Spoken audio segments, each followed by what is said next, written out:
Noong Lunes ng umaga, March 9, 1998, ordinaryo lang ang takbo ng araw sa National Tsinghua University sa Taiwan.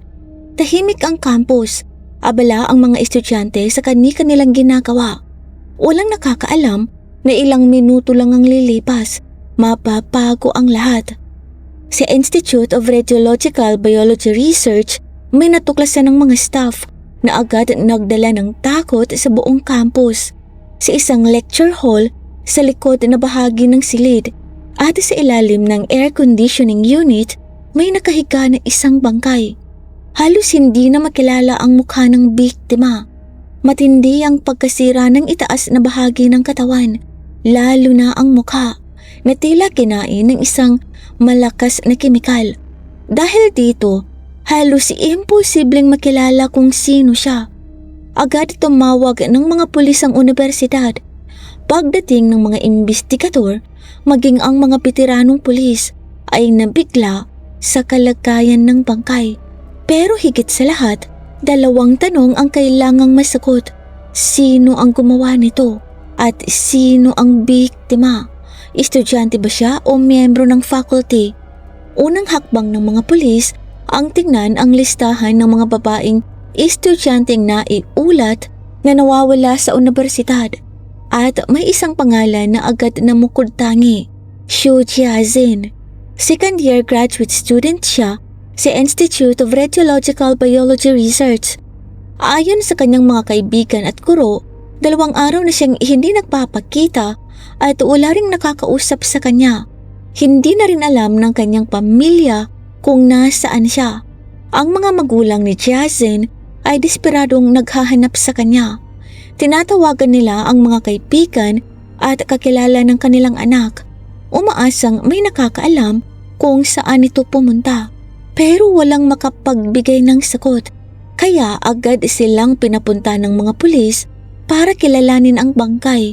Pero paano mo makikilala ang isang taong halos hindi na makilala ang mukha? Sa harap ng bangkay, hindi makapaniwala ang mga magulang ni Jiazin. Hanggang sa may napansin ang mga investigador, may isang pager na buo pa rin na naiwan malapit sa bangkay. Noong panahong iyon, mahalagang gamit ang pager para sa komunikasyon.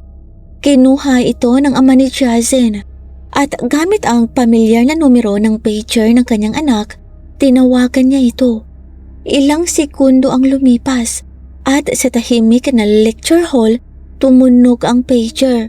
Pero ang tunog na iyon ay hindi nagdala ng pag-asa. Sa halip, yon ang naging kumpirmasyon na ang bangkay sa harap nila ay si Xu Jiazin. Patay na ang kanilang anak. Habang masusing sinusuri ng mga pulis ang crime scene, mas maraming detalye ang lumalabas. Nasa isang nakakagambalang posisyon ang katawan ni Jiazin. Nakaangat ang kanyang damit habang bahagyang nakapapa ang pantalon. Sa unang tingin, parang may nangyaring panglalapastangan. May mga gasgas sa sahig at mga marka na nagpapakitang nagkaroon ng matinding pagkikipagbuno. At may isang bagay na agad nakakuha ng atensyon ng mga investigador. Isang used condom sa ilalim ng kaliwang braso ng biktima. Dahil dito, unang naging teorya ng mga pulis ang panghahalay na sinundan ng murder. Kumuha sila ng DNA samples, fingerprints at iba pang ebidensya mula sa lugar. Pero habang tumatagal ang forensic examination, may isang bagay na naging malinaw. Masyadong halata ang pagkakaayos ng crime scene. Parang may taong sadyang gumawa ng eksena para isipin ng mga pulis na sexual na pag-atake ang nangyari. Mula sa posisyon ng katawan hanggang sa pagkakalagay ng kondom. Maraming detalye ang mukhang pinag-isipan. Para sa crime scene investigators, hindi ito simpleng kaso ng panghahalay. May nagtangkang linlangin ang investigasyon at malamang hindi lang basta pagpatay kay Jiazin ang motibo. May mas personal na dahilan. Habang sinusundan ng mga investigador ang bawat clue, unti-unting lumiit ang listahan ng mga posibleng suspect. Unang mahalagang detalye ang security system ng Research Institute. Hindi basta-basta makakapasok ang isang outsider sa building. Kailangan ng specialized access card. Ibig sabihin, malaki ang posibilidad na ang gumawa nito ay isang taong may lehitimong access sa lugar. At karamihan sa may regular access sa lecture hall ay mga estudyante ng Institute of Radiological Biology Research. Mula rito, nagsimulang lumiit ang circle ng mga suspect. Pero may isa pang clue. Sa sahig malapit sa lecture podium, may mga bakas ng dugo na magkakasunod ang pagitan. Parang may dugo na tumulo habang may isang bagay na hinihila paakyat. Sinubukan itong linisin ng gumawa, pero may mga bahaging malinaw pa rin ang bakas. May maliliit ding hibla na nakita sa ilang bloodstains na pinaniniwalaang mga hibla ng buhok. Ipinahiwatig nito na posibleng paulit-ulit na tinamaan sa ulo si Jiazen dahilan para malakas siyang dumugo. Pero ang mas mahalaga ay ang direksyon ng mga mantsa mula sa ibaba papunta sa itaas. Ibig sabihin, malamang na hinila ang katawan paakyat sa hagdan. At may isang kakaibang detalye. Humihinto ang mga bloodstains sa bawat gilid ng hagdan. Para bang bawat hakbang, kailangang huminto muna ang taong humihila sa katawan. Para sa mga investigador, mahalaga ang obserbasyong ito.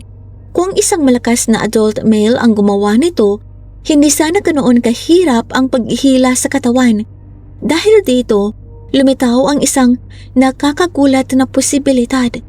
Maaaring isang tao lang ang gumawa ng krimen at posibleng babae ang suspect. Biglang nagbago ang direksyon ng investigasyon. Hindi na lang nila hinahanap ang isang lalaking sexual predator. Posibleng ang krimen ay may kaugnayan sa personal na relasyon ni Jiazen sa ibang babae. At habang nagpapatuloy ang forensic examination, lalo pang lumakas ang hinalang ito. May isang mahalagang resulta ang lumabas. Hindi pala hinalay si Jiazen. Ang buong eksena ay ginawa lamang para magmukhang ganoon. Ibig sabihin may taong sadyang nag-iwan ng mga clue para iligaw ang mga pulis. Pero hindi pa doon natapos ang mga kakaibang natuklasan. Sa sahig, may mga magkakaparehong marka na paulit-ulit ang pagitan. Noong una, inakala ng mga investigador na maaaring footprints ito ng gumawa. Pero nang suriin na gamit ang espesyal na ilaw at magnifying equipment, iba ang lumabas. Hindi pala ito bakas ng paa. Mga bakas pala ito ng medyas na may dugo. Mas naging malinaw ang detalye dahil sa mga horizontal pattern na makikita sa bawat marka. Pantay-pantay ang pagitan at pare-pareho ang hugis. Dahil dito, napag-isipan ng forensic team na posibleng naka-short socks na may horizontal ridges ang gumawa ng krimen. Isang uri ng medyas na karaniwang ginagamit ng mga babaeng estudyante. At pagkatapos nito, may isa pang clue na halos tuluyang nagsara sa circle of suspicion, ang kondisyon ng bangkay. Ayon sa forensic experts, gumamit ang salarin ng napakalakas na acid na kayang mabilis na sirain ang tissue. Nang malaman ito ng university administration, agad silang nagsagawa ng inventory sa laboratory chemicals at doon lumabas ang isang nakakabahalang detalye. May ilang chemical na ginagamit sa paggawa ng ganitong uri ng acid na nabawasan o nawawala kumpara sa records ng laboratorio. Ibig sabihin, posibleng ang ginamit sa bangkay ay nagmula mismo sa loob ng Research Institute. At kung tama ang mga hinala ng mga investigador, ang salarin ay hindi isang estranghero. Isa siya sa mga taong may access sa lugar at malamang kilala niya si Jiazen. Sa ikalawang araw ng investigasyon, mas pinalawak ng mga pulis ang kanilang tinitingnan. Hindi na lang sila nakatuon sa crime scene. Sinimulan nilang halukayin ang social circle ni Xu Jiazen, mga kaklase, malalapit na kaibigan at mga taong nagtatrabaho sa Institute of Radiological Biology Research. Isa-isa silang tinanong at habang pinagkukumpara ng mga investigador ang kanilang mga sagot, unti-unting nabubuo ang isang mas komplikadong larawan ng buhay ni Jiazen. Pagkatapos ng ilang oras ng interogasyon, 2 pangalan ang lumutang bilang pangunahing sospek. Si Zhang Huantay, isang doctoral student sa institute, at si Hong Xiaohui, kaklase at malapit na kaibigan ni Jiazen. Pero hindi ang identity ng 2 sospek ang pinakanakagulat sa mga pulis, kundi ang relasyon nilang tatlo. Ayon sa mga estudyanteng nakapaligid sa kanila, sobrang close ni na Jiazen at Xiaohui. Pero may isang problema, pareho silang may gusto kay Huantay. At dahil iisang lalaki ang pinag-aagawan nila, ang pagiging magkaibigan nila ay unti-unting nahalo sa selos at kompetisyon. Si Huantay ay kilala bilang matalino, talented at popular sa senior student. At may isang ebidensya mula sa crime scene na lalo pang nagbigay ng bigata sa kanyang pangalan. Sinuri ang kondom na nakita malapit sa katawan ni Jiazen. Lumabas sa DNA test na ang biological material sa loob nito ay kay Zhang Huantay. Kaya tinawag ng mga pulis si Huantay at sinabi sa kanya ang tungkol sa pagkamatay ni Jiazen. Pero ang reaksyon niya ay hindi tulad ng inaasahan ng mga investigador. Mukha siyang totoong nagulat. Iginiit niya na sa loob ng 2 araw na nawawala si Jiazen, normal pa rin ang kanilang komunikasyon online. Kaya sinimulan ng mga pulis na siyasatin ang digital activity ni Jiazen at doon lumitaw ang isang kakaibang detalye. Noong umaga ng March 7th, may mensaheng ipinadala sa University BBS Forum gamit ang account na Xiao Xiao. Yon ang nickname na karaniwang ginagamit ni Jiazen. Ang mensahe ay ipinadala sa isang account na Dada na kalaunan ay nakumpirmang kay Huantay. Pero hindi lang iyon. Bandang 9:20 ng gabi, nakatanggap si Huantay ng email mula sa account ni Jiazen. At dito nagsimulang magkaroon ng malaking problema ang timeline. Ayon sa autopsy, namatay si Jiazen sa pagitan ng 2:00 at 5:00 ng madaling araw noong March 7th. Kung patay na siya sa mga oras na yon, sino ang gumagamit ng kanyang account? Sino ang nakikipag-usap kay Huantay? Dahil sa mga alibay at iba pang ebidensya, unti-unting naalis si Huantay sa pangunahing listahan ng mga sospek. May mga testigong nakapagpatunay na nasa ibang lugar siya noong oras ng krimen. At higit sa lahat, walang ebidensyang nagpapakitang alam niya ang tungkol sa pagkamatay ni Jiazen. Kaya bumalik ang atensyon kay Hong Xiaohui. Pero may isang bagay na hindi komportable para sa mga investigador. Napakakalma ni Xiaohui. Para bang hindi siya nahaharap sa isang murder investigation. May problema rin sa kanyang kwento. Ayon sa kanya, huli niyang nakita si Jiazen noong madaling araw ng March 7th. Nagkita raw sila para pag-usapan ang kanilang relasyon kay Huantay. Sinabi ni Xiaohui na nagpatuloy ang kanilang pag-uusap hanggang 6:00 ng umaga. Pero hindi yun tugma sa forensic findings. Patay na si Jiazen bago pa mag-5:00 ng umaga. Kaya 2 posibilidad ang nakita ng mga investigador. Maaaring mali ang pagkakaalala ni Xiaohui sa oras o sinadya niyang magsinungaling. At dito dumating ang isang malaking breakthrough. Sinundan ng Digital Investigation Team kung saan nagmula ang email na ipinadala gamit ang account ni Jiazen. Ang resulta, galing ang mga ito sa isang computer sa loob mismo ng Institute of Radiological Biology Research. At hindi basta computer ang pinag-uusapan. Nasa isang sulok ito ng computer room. Medyo tago mula sa entrance. Sinuri ng mga investigador ang login records at may nakita silang mahalagang detalye. Bago ginamit ang account ni Jiazen, Nakalagin muna sa parehong computer ang account ni Xiao Hui. 2 minuto lang ang pagitan ng dalawang login. 2 minuto. Kaya lalo itong naging kahina-hinala.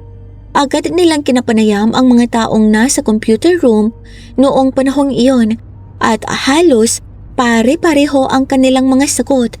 Si Xiao Hui lang ang nakitang nakaupo sa computer na yon. Walang nakakita kay Jason na pumasok sa computer room. Dito nabuo ang teorya ng mga investigador. Maaaring unang nag-login si Xiao Hui gamit ang sarili niyang account. Pagkatapos nag-logout siya at sa kanya ginamit ang account ni Jason. Maaaring sinubukan niyang burahin ang mga bakas ng kanyang ginawa. Pero may isang bagay na hindi niya napura. Ang login records ng computer. Malakas na digital evidence yon labang kay Xiao Hui. Pero kahit ganun, may kulang pa rin. Wala silang direktang ebidensyang nag-uugnay sa kanya sa mismong pagpatay. Walang fingerprints, walang nakasaksi sa pagpatay, at wala ring malinaw na murder weapon. Habang tumatagal, lalo ring napapansin ng mga pulis ang kakaibang kilos ni Xiao Hui. Kahit dinala siya sa morgue habang isinasagawa ang autopsy kay Jason, halos wala siyang ipinakitang emosyon. Walang matinding reaksyon, walang halatang takot, at tila hindi siya natitinag. Sinubukan ng iba't ibang investigation teams ang iba't ibang interrogation techniques, pero hindi siya bumigay. Sa halip, minsan ay siya pa ang kumukontra sa mga investigador. Binanggit niya na marami sa kanyang mga kaklase ang nag-aaral ng law at nagbanta pa siyang maaaring idemanda ang mga pulis. Unti-unting nagmumukhang dead end ang kaso. Kaya nagpa siya ang Taiwan Criminal Investigation Bureau na humingi ng tulong sa isang eksperto, si Chan Xiaogue, head ng Time Determination Center. Sa halip na umasa lamang sa mga nakuhang ebidensya, nagsimula siya sa simula. Muli niyang sinuri ang crime scene. Muli niyang tiningnan ang mga gamit ni Jason at hinanap niya ang mga detalyeng maaaring hindi napansin noong unang examination. Gumamit siya ng espesyal na ilaw at high magnification equipment para mas susing suriin ang damit ng biktima. At doon, sa pagitan ng mga hibla ng sweater ni Jason, may nakita siyang napakaliit na bagay. Isang pirasong sirang kuko. Napakaliit nito, pero maaaring ito ang maging susi sa buong kaso. Agad itong ipinadala sa laboratorio para sa pagsusuri. Inihambing ang nail fragment sa mga sample mula sa mga taong konektado sa kaso. Kasama na rito si Xiao Hui. At nang lumabas ang resulta, tugma ang kuko kay Xiao Hui. Sa unang pagkakataon, mayroon ng pisikal na ebidensyang direktang nag-uugnay sa kanya kay Jason. Dahil dito, nakakuha ang mga pulis ng search warrant para sa bahay ni Xiao Hui. At sa loob ng closet, may nakita silang isang pares ng sneakers. May mga bloodstains ang mga ito. Mukhang sinubukan ng linisin, pero may mga bakas pa ring naiwan. Isinailalim sa testing ang dugo at nakumpirma ang kinatatakutan ng mga investigador. Kay Jason nga ang dugo. Ngayon, 2 bagay na ang hawak ng mga pulis. Ang sirang kuko ni Xiao Hui na natagpuan sa damit ni Jason at ang dugo ni Jason sa sapatos ni Xiao Hui. Sa puntong iyon, tuluyan nang bumigay si Xiao Hui. Nawala ang kanyang pagiging kalmado, napaiyak siya. At mula sa kanyang putol-putol na mga salita, unti-unting lumabas ang totoong nangyari. Selos, pagtataksil at isang pagtatalo na nauwi sa pagkamatay ni Jason. Kalaunan, hiniling ni Xiao Hui na makausap ang mga magulang ni Jason. Gusto niyang lumuhod at humingi ng tawad. Pero para maintindihan kung paano umabot sa ganito ang 2 magkaibigan, kailangan nating balikan ang simula. Dahil matagal nang magkakakilala sina Jason at Xiao Hui bago pa sila pumasok sa National Tsinghua University. Noong 1995, pareho silang dumalo sa graduate school preparation classes. Dahil marami silang pagkakapareho, mabilis silang naging magkaibigan. Madalas silang sabay pumasok sa klase.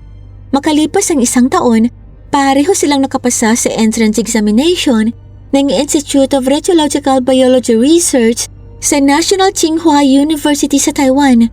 At hindi lang sila naging magkaklase. Nailagay pa sila sa iisang dormitory room. Doon, lalo silang naging close.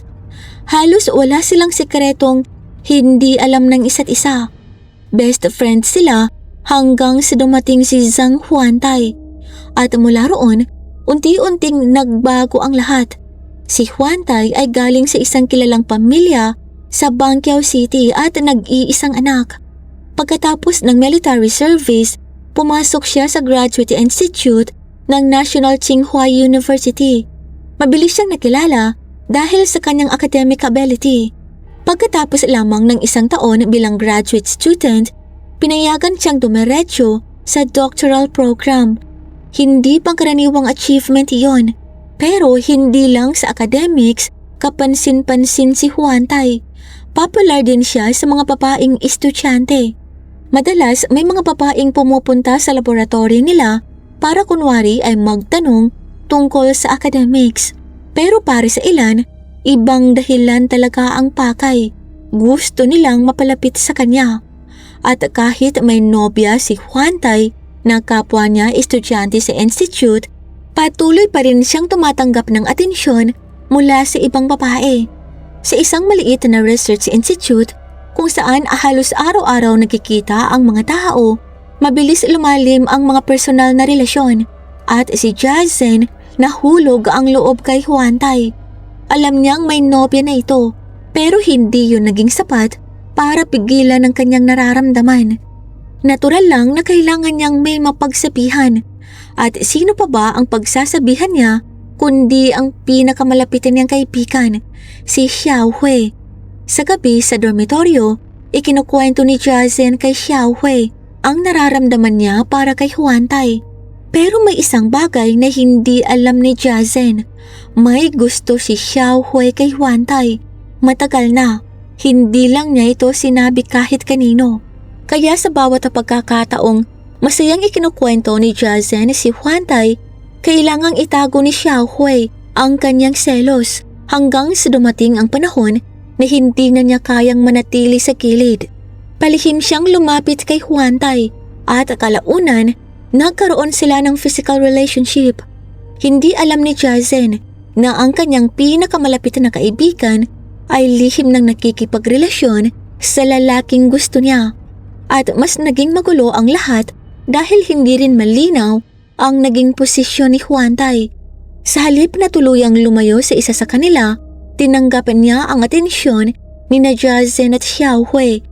Sa harap ng iba, tinuturing niya silang friends sa younger sisters. Pero sa likod nito, may relasyon siya sa parehong babae. At sa kabila ng lahat ng ito, nanatiling magkaibigan sina Jiazhen at Xiaohui. Mag-aaway sila dahil kay Huantay. Pero kapag ibang babae naman ang lumapit kay Huantay, nagkakaisa sila. Parang may sarili silang sistema. Ayon sa mga estudyanteng nakapaligid sa kanila, may tinatawag pa silang informal ranking. Una ang opisyal na nobya ni Huantay, pangalawa si Jiazhen at pangatlo si Xiaohui. Pero pagsapit ng July 1997, hindi na nanatili sa simpleng selos ang kanilang kompetisyon. Nagsimula nang magkaroon ng mga insidente na kinasasangkutan ng opisyal na nobya ni Huantay. Paulit-ulit na pinupunit ang gulong ng kanyang sasakyan. Kahit ipaayos niya, muli itong napipinsala. Pagdating ng October, mas lumala ang sitwasyon. Mahalagang experimental data ng babae ang misteryosong napura. Ayon kay Huantay, pinaghihinalaan niyang sina Jiazhen at Xiaohui ang nasa likod nito. Pero walang sapat na ebidensya. Kaya nanatili lamang itong usap-usapan sa institute at walang naging formal na kaso. Pero hindi lang ang official girlfriend ni Huantay ang posibleng target. Kahit sinong babaeng masyadong lumalapit kay Huantay ay maaaring maging dahilan ng selos. Noong November 1997, inimbitahan ni Huantay ang isang administrative assistant na si Han para kumain sa labas. At muli, nagsimulang magselos sina Jiazen at Xiaohui. Noong December 2, gumawa si Jiazen ng paraan para makausap si Han pagkatapos ng trabaho. Sinabi niya ang kailangan niya ng tulong para tingnan ng isang problema sa restroom. Sumama naman si Han, pero pagdating niya roon, naroon si Xiaohui. At bago pa maintindihan ni Han kung ano ang nangyayari, sinuntok siya ni Xiaohui sa baba. Kasunod nito ang isang malinaw na papala. Kailangan nang tumigil ni Han sa pagkikipag-ugnayan kay Huantay. Kung hindi, sinabi sa kanya na maaaring mas malala pa ang mangyayari. Agad na inireport ni Han ang insidente sa department head. Gusto niyang humingi ng accountability at apology mula sa dalawang estudyante. Pero nang tanungin niya si Jiazen at Xiaohui, pareho nilang itinanggi ang pagkakasangkot. Naniniwala ang department head na posibleng kayang gawin ni Xiaohui ang ganitong klase ng agresibong kilos, lalo na dahil napansin na rin niya ang matinding selos nito. Pero hindi rin siya lubos na kumbinsido sa lahat ng sinabi ni Han. Sa huli, nagmungkahi ang school ng isang simpleng disciplinary measure. Pinagsulat sina Jiazen at Xiaohui ng statements at ipinangakong hindi na nila uulitin ng ganitong kilos. Pero walang seryosong parusa o malinaw na paraan para ipatupad ito. Kaya natapos din ang usapin nang walang tunay na resolusyon. Tinangka rin ng school na pag-usapan ang problema kasama ang mga magulang ng dalawang estudyante.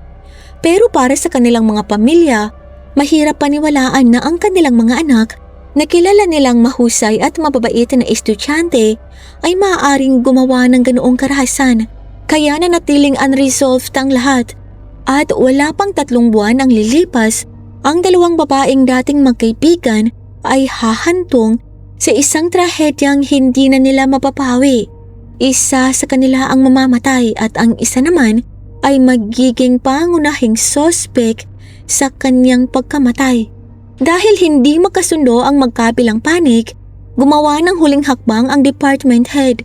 Sinabi niya kay Miss Han na kung gusto niyang magsampa ng legal na kaso laban sa dalawang estudyante, handang ibigay ng school ang mga kinakailangang dokumento at tumistigo sa korte. Pero pinili ni Miss Han na huwag nang ituloy ang kaso. Marahil ay ayaw niyang humarap sa isang mahabang legal na proseso na maaaring makaapekto sa kanyang trabaho at personal na buhay. Kaya ang naging final action ng school ay mas magaan. Sina Jiazen, Xiaohui at Huantay ay pinagbawalang gumamit ng north restroom sa 3rd floor kung saan nangyari ang insidente. Maliban na lang kung kailangan ito para sa academic purposes. Ang layunin ay pigilan ang anumang panibagong gulo sa pagitan nila ni Miss Han. Pero kahit natapos ang insidenteng iyon, hindi natapos ang problema sa pagitan ni Jiazen at Xiaohui. May kakaiba sa relasyon ng dalawang babae. Kapag may ibang babaeng lumalapit kay Huantay, biglang nawawala ang kanilang away. Nagkakampi sila. Pareho nilang itinuturing na kalaban ang bagong babaeng lumalapit kay Huantay. Pero kapag nawala na ang threat, bumabalik sila sa pagiging magkaribal. At habang tumatagal, lalong nagiging matindi ang kompetisyon. May mga kaibigan si Jiazen na napagsabihan niya tungkol sa kanyang sama ng loob kay Xiaohui. Para kay Jiazen, late nang sumali si Xiaohui sa usaping pag-ibig kay Huantay. Pero gusto nitong makuha ang lahat pati si Huantay. Alam din ni Jiazen na maaaring hindi magtagal ang relasyon nila ni Huantay. Pero gusto niyang sulitin ang mga natitirang panahon bago sila magtapos. Kaya nagsimula siyang gumastos para mapalapit pa kay Huantay. Nagbibigay siya ng mga regalo at habang tumatagal, mas nagiging mahal ang mga ito. May kaya ang pamilya ni Jiazen. Ang kanyang ama ay technical department head sa isang kilalang kumpanya sa Taiwan at sa halip na tanggihan ang mga regalo, tinatanggap naman ito ni Huantay. Hindi nagtagal, nakipagsabayan din si Xiaohui.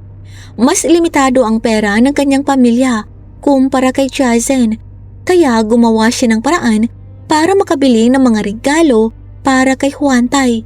Kahit abala siya sa kanyang graduation project, nagtrabaho siya sa isang bar para kumita ng dagdag na pera. Mayroon din siyang isang mayamang lalaking nagbibigay sa kanya ng financial support. Binigyan siya nito ng 2 credit card na may mataas na credit limit at ginamit niya ang mga yon para bumili ng mamahaling cellphone para kay Huantay. Tinanggap din yon ni Huantay. Sa puntong iyon, malinaw na hindi simpleng pagkagusto ang pinag-uusapan, isa na itong kompetisyon. At sa kompetisyong iyon, walang nananalo. Mas lalo lang lumalalim ang selos at sama ng loob ni Jiazhen at Xiaohui hanggang sa dumating ang March 6, 1998.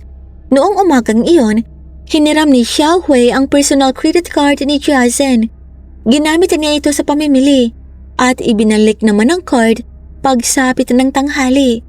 Nang gabing iyon, lumabas sina Jiazhen, Xiaohui at Huantay at isa pa nilang kaibigan. Sa unang tingin, normal lang ang gabi hanggang sa nagpasya si Jiazhen na bumili ng isang pares ng sapatos. Pagbayad niya, declined ang card. Naabot na nito ang credit limit. Doon niya nalaman na may gumamit sa kanyang card nang hindi niya alam at alam niya kung sino ang may hawak nito ng araw na yon. Hinarap niya si Xiaohui. Inakusahan niya itong ginamit ang kanyang credit card at inabuso ang kanyang tiwala. Galit na galit si Xiaohui. Para sa kanya, hindi lang yun simpleng akusasyon.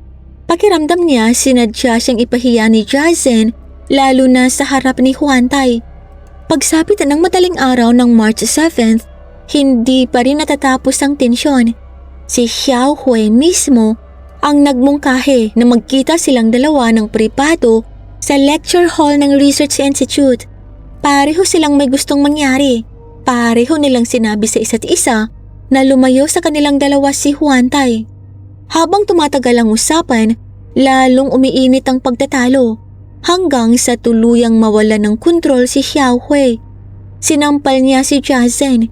Hinawakan niya ito sa buhok at saka paulit-ulit na ibinagsak ang ulo nito sa konkretong sahig. Malubhang nasugatan sa ulo si Jiazhen at nawalan ng malay. At dito nagbago ang lahat. Sa halip na humingi ng tulong, pinili ni Xiaohui na ituloy ang ginagawa niya. Pumunta siya sa Research Institute at kumuha ng toxic anesthetic. Inilagay niya ang kemikal malapit kay Jiazhen. Umaasang hindi na ito magigising at makapagsasabi sa iba tungkol sa nangyari. Pagkatapos, hinila niya ang katawan ni Jiazhen papunta sa likod ng air conditioning unit sa lecture hall. Nilinis niya ang dugo sa sahig gamit ang gauze. Itinapon ang mga ginamit na materyales at pagkatapos ay bumalik siya sa dormitoryo. Pero sa labas, parang walang nangyari. Nakihalo-bilo siya sa mga kaklase, kumain at nag-barbecue kasama nila. Habang sa ibang lugar ng campus, nakahiga si Jiazhen at hindi na makapagsalita. Bandang 9:00 ng gabi, bumalik si Xiaohui sa lecture hall. Pagsapit ng oras na yon, nakaipon na ng nakalalasong fumes mula sa kemikal at namatay si Jiazhen. Pero hindi pa rin natapos ang plano ni Xiaohui.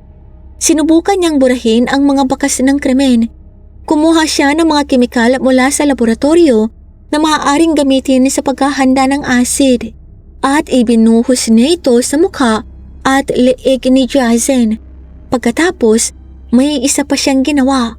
Kinuha niya ang isang used condom mula sa pagtatalik nila ni Huantay at inilagay ito sa tabi ng bangkay. Ayon sa mga investigador, posibleng ginawa niya iyon para palabasin na may kinalaman si Huantay sa krimen. Pero hindi pa rin yun sapat. Ginamit din ni Xiaohui ang account ni Jiazhen para makipag-communicate kay Huantay online na para bang buhay pa si Jiazhen. Sa puntong iyon, hindi na lang pagtatago ng krimen ang ginagawa niya. Sinusubukan niya ring iligaw ang imbestigasyon. Sa paglilitis, magkatabi sina Xiao Hui at Huan Tai. At marahil sa puntong iyon, malinaw na kung paano nauwi sa ganitong trahedya ang lahat. Ang nagsimula bilang pagkagusto kay Huan Tai ay naging selos. Ang selos ay naging kompetisyon.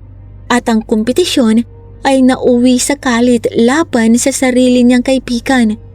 Noong June 10, 1998, inilabas ng Shenzhou District Court ang unang hatol kay Xiao Hui. Sinintensyahan siya ng 18 taong pagkakabilanggo. Pinagkaitan din siya ng civil rights sa loob ng 10 taon at inatasang magbayad ng 2.417 million Taiwan dollars sa mga magulang ni Jiazhen bilang compensation. Humigit kumulang 2.86 million pesos noong panahong iyon. Inuphold ng appeal court ang hatol. Hindi na nagpatuloy si Xiao Hui sa karagdagang apela at nagsimula siyang magsilbi ng kanyang sentensya noong January 1999. Habang nasa bilangguan, naging maayos ang kanyang behavior. Sumali siya sa iba't ibang competitions at nakatanggap ng ilang commendations.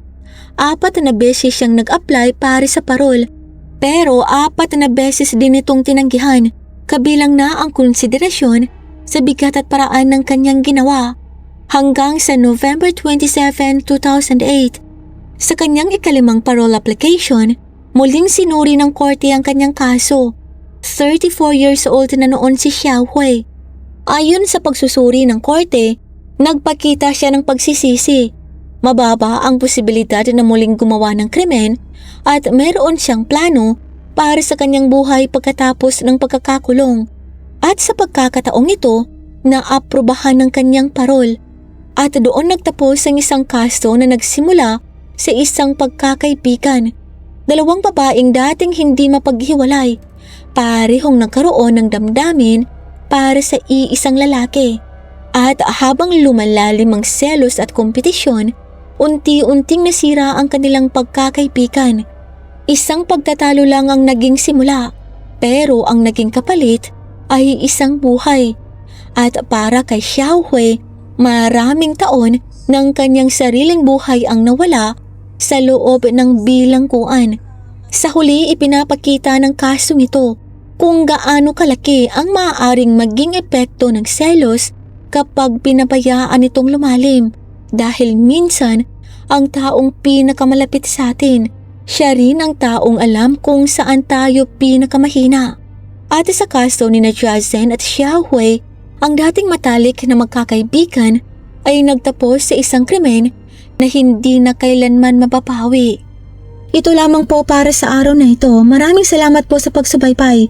At para po sa early access sa ating mga upcoming videos, join po kayo sa ating Crimes in Tagalog Stories Fam.